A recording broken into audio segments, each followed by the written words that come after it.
वाहिगुरू जी का खालसा वाहिगुरू जी की फतेह। गुरु प्यारी साध संगत जी, बनारस के अंदर काशी की धरती पर बाबा रविदास जी जुतियां बनाने का काम करते थे। चमड़े की जुतियां बनाकर लोगों को देते थे। एक दिन उनकी दुकान पर 2 तीर्थयात्री आए। कहने लगे, बाबा जी हमारी चप्पलें टूट गई हैं, पहले आप इन्हें बना दो।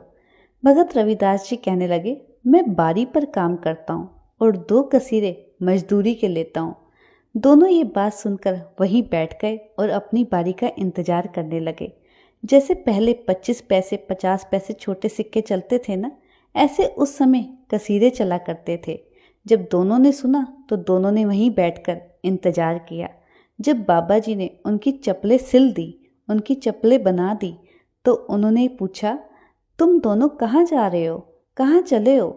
कहने लगे, महाराज हम गंगा पर स्नान करने जा रहे हैं और वहाँ जाकर कुछ दान भी करेंगे। दोनों ने अपनी जेब से थैली निकालकर फटाफट से भगत रविदास जी को दिखाई और कहने लगे, वहाँ जाकर हम 1000 रुपये दान करेंगे। भगत रविदास जी मुस्कुराए, कहने लगे, आप अमीर आदमी हो, आप 1000 रुपये भी दान कर सकते हो। मेरा एक काम करोगे, मुझ गरीब का एक कसीरा ले जाओ, ये छोटा पैसा गंगा को दे देना, लेकिन तब देना जब गंगा अपना हाथ बाहर निकाल कर मांगे कि लाओ भगत जी की भेंटा दे दो। दोनों हंस पड़े, कहने लगे, गंगा पर लाखों लोग दान करते हैं, कभी गंगा ने भी अपना हाथ बाहर निकाल कर किसी की भेंट मांगी है? वाह भगत जी, कैसी बातें करते हो।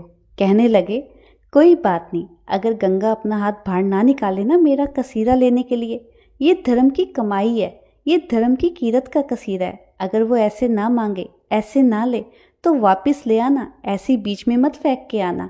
कुछ लोग गंगा के बीच में ऐसे ही फेंक देते हैं ना। दोनों ने एक दूसरे की तरफ देखा और कहा, क्या बातें करनी भगत जी से, ले लो इनका कसीरा।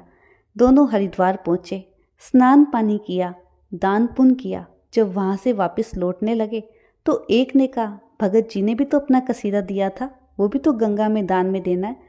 जैसे ही जेब से निकाला गंगा में डालने के लिए, तो दूसरे ने कहा, ठहर जा, भगत जी ने कहा था जब गंगा अपना हाथ खुद बाहर निकाले कसीरा मांगने के लिए तब ये देना है। दोनों में से एक ने कहा, गंगा मैया, जो काशी का रहने वाला रविदास चमार है, जो जुतियां बनाता है, उसने तेरे लिए एक कसीरा भेजा है और कहा है कि जब गंगा अपना हाथ बाहर निकाले तभी उसे देना, नहीं तो वापस ले आना। अगर तुझे ये कसीरा चाहिए तो अपना हाथ बाहर निकाल। अद्भुत कौतुक हुआ, एक बहुत सुंदर हाथ बाहर निकला। आवाज आई, भगत जी का कसीरा लेके आए हो?